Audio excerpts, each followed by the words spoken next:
Our buddy Peter Burns joining us. Chit-chat all things SEC. He's from the SEC Network. What's up, PB? I'm from the SEC footprint, from the SEC Network, but I am interloping right here in the middle of Big Ten country. I'm actually over at Firestone Country Club, just a couple hours away from Ohio State, trying to figure out what they got going on here in the Big Ten that makes them so good right now. What are you doing over there? It was a quick golf trip that I took my dad. We want to go play Firestone, which seems pretty cool. So I was like, we'll go in here. And it was funny. As soon as I landed, we had two people from Firestone come up and be like, "We hate you SEC guys." And I was like, yes. I was like, this is when you know college football is good, my friend. Well, so I had a buddy text me yesterday that he was saying, if A&M played Oregon or any of these top teams in the SEC, they'd get killed by 3 scores. And give me some ammo. And my ammo was, well, look, I have a lot of respect for what's happening in the Big Ten. They've won the last 2 national championships. Their teams are legit. I give them that. But to me, and I don't think there's a lot of arguing here, they're top heavy. And the SEC's got 10 teams that all think they have a chance to make it to Atlanta, Peter.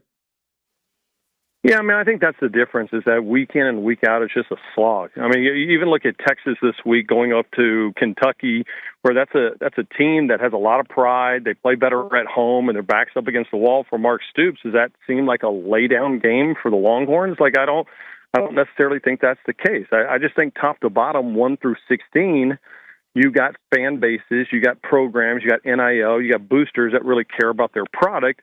I'm not sure if that's the same that it plays out 1 through 18 in that conference, right? But, with that being said, I think Ohio State looks legit. I think Indiana was kind of fraudulent last year, but now, it's almost kind of like P.T. Barnum with Kurt Signetti was trying to tell everybody, hey, come inside, check out the circus. And now they actually got the dudes and they look right. But it's still crazy to me if you look at A&M schedule, you look at Oklahoma schedule, Florida schedule, and then you look at Indiana and Ohio State that don't have a single ranked team left on their schedule. I mean, that is wild to me that you can already kind of pencil them into the college football playoff because the conference isn't that deep. Talking to Peter Burns here on TexAgs Live. Peter, let's talk about it from an A&M perspective. So the first test, the first half of the season, flying colors, they're a top 5 team, they're playing great. But now we flip the page, 3 straight road games in the SEC, 2 of those against quality teams. And then you started off with an Arkansas team this weekend that legit can score on anybody. So how do you, best case scenario, what has to happen over these next 3 weeks to keep A&M in this same area? Well, I think you just need to keep building on what you've had with Marcel Reed. I think week in and week out, you see Marcel getting a little bit more comfortable, Colin feeling more comfortable with what he can call.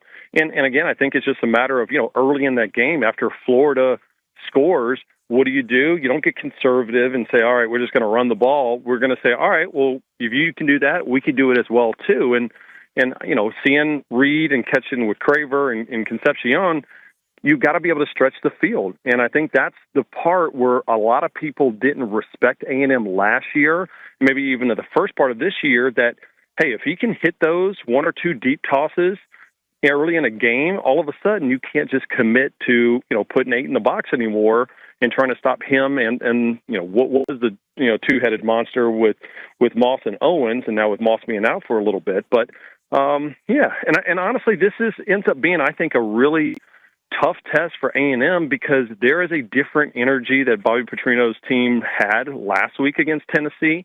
They never laid down. They gave Tennessee a little bit of a run for their money, but the fact that now they get them back in Fayetteville, that crowd's going to be amped, but it's still not like facing Georgia. It's still not like facing LSU or Alabama right now. This is almost a perfect first road game for Mike Elko to prove that they're a college football legit contender. Trying to figure out this Tennessee-Bama game for multiple reasons because I think Tennessee may not be as good as I thought. And then Bama, maybe they are what I thought, but I still think about that Florida State game, although they've grown so much. Where do you see this game playing? How do you see it playing out, Peter? Yeah, I can't recall a team having more confidence in their quarterback in the play calling than that Alabama has right now with Ty Simpson. I mean, the last time I saw that was 2019 LSU with Joe Burrow. Now, I'm not saying that Ty Simpson and Joe Burrow and that season's the same, But what I am saying is that Ryan Grubb and Kalen DeBoer look at Ty Simpson and like, you can do everything. Like whatever, it doesn't matter. We're 4th and 8, screw it. We're gonna trust you to do it. And I think that type of confidence is why Alabama is so dangerous this year, because they're basically empowering their guys to make plays because they believe in them.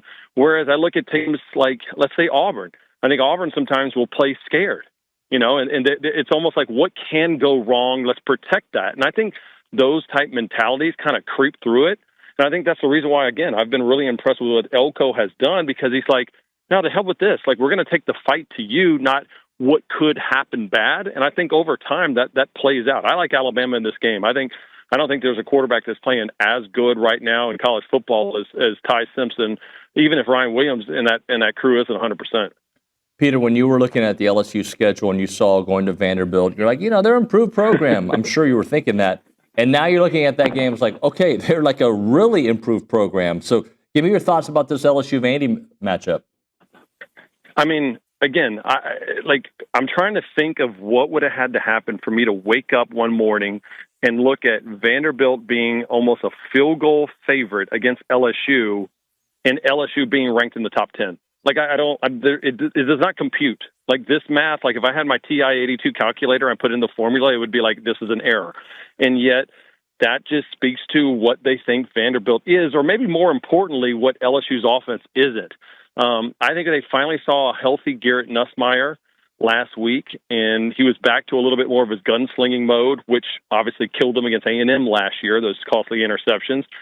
But I think that they have figured things out. I think this is a game in which LSU looks the part that we finally have waited for them to do it. I don't think it's an easy game by any means, but I don't think Vanderbilt has faced a defense like LSU's right now, and I think Diego Pavia is going to be in for I wouldn't say a world of hurt, but I just don't think that he can stretch the field the way they're going to need to against this talented secondary and this Blake Baker blitzing defense.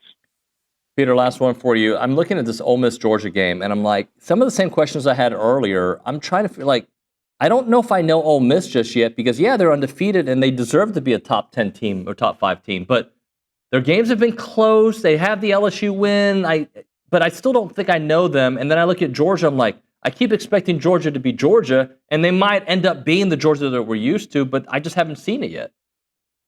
Yeah, and they're learning how to win differently, but I think that's the most important thing. They're winning those games. And I go back and look at what Georgia was able to do at Tennessee, and the way Gunnar Stockton had some success, and the way that they kept battling, even the way they battled last week against Auburn on the road. I mean, this is a team that's battle-tested, and now you get them at home. I mean, as much as I love Trinidad Chambliss, he looked a little lost coming off the bye week, and I think that's a part of it, is that teams are getting a little bit more tape on Trinidad, and they know how to defend him. And if you give Glenn Schumann and you give Kirby an opportunity to study some tape on you, there's a reason why they got him as an 8.5-point favorite. I think Georgia is in a great spot here. And keep in mind, Trinidad has not had a start on the road, and that place is going to be rocking. I like Georgia by double digits in that one. That is Peter Burns from the SEC Network. Peter, we appreciate you, sir. Talk to you soon. Hopefully they don't spike my coffee and try to roofie me over here in Big Ten country. So if I survive, we'll talk to you next week. All right, brother. Enjoy the golf. Talk to you soon. Stay bye.